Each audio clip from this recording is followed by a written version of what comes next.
بسم اللہ الرحمن الرحیم۔ السلام علیکم دوستو، جو شخص نماز کے معاملے میں سستی کرے گا اللہ تعالیٰ اسے 15 سزائیں دیں گے، جن میں سے 6 دنیا میں، 3 موت کے وقت اور 3 قبر میں اور 3 قبر سے نکالنے کے بعد۔ دنیا کی 6 سزائیں: اللہ تعالیٰ اس کی عمر سے برکت ختم کر دے گا، اللہ تعالیٰ اس کے چہرے سے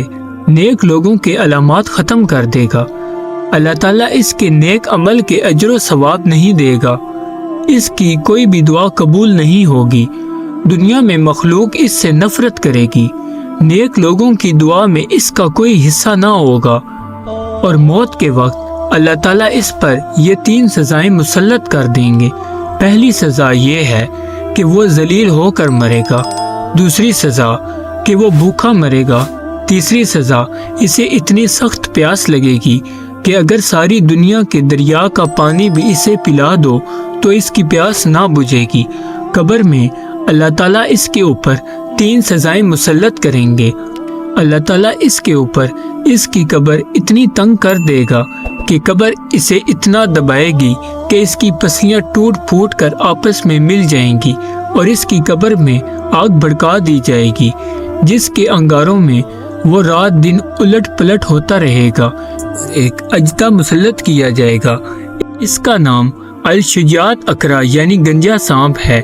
اس کی آنکھیں آگ کی اور ناخن لوہے کے ہوں گے، اس کے ہر ناخن کی لمبائی 1 دن کی مسافت کے برابر ہوگی۔ وہ گجدار بجلی کی آواز میں کہے گا کہ میں الشجاعت اقرا ہوں، میرے رب نے مجھے حکم دیا ہے کہ میں تجھے فجر کی نماز قضا کرنے کے جرم میں صبح سے لے کر ظہر تک، اور ظہر کی نماز چھوڑنے پر ظہر سے لے کر عصر تک، اور عصر کی نماز چھوڑنے پر عصر سے لے کر مغرب تک، اور مغرب کی نماز چھوڑنے پر مغرب سے لے کر عشاء تک، اور عشاء کی نماز چھوڑنے پر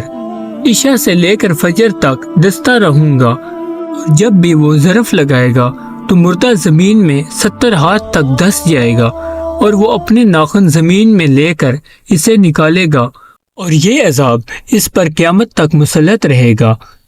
ہم عذاب قبر سے اللہ کی پناہ طلب کرتے ہیں، اور قیامت کے دن اللہ تعالیٰ اسے یہ 3 سزائیں دے گا۔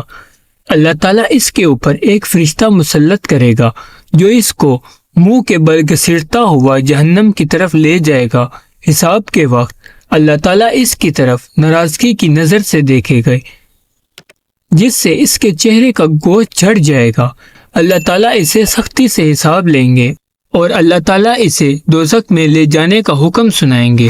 اور دوزخ بہت برا ٹھکانہ ہے۔ اللہ تعالیٰ ہم سب کو سمجھنے اور نیک اعمال کرنے کی توفیق عطا فرمائے۔ دوستو، اگر ہماری ویڈیو آپ کو اچھی لگی ہو تو ویڈیو کو لائک کر کے ہمارے چینل کو ضرور سبسکرائب کریں۔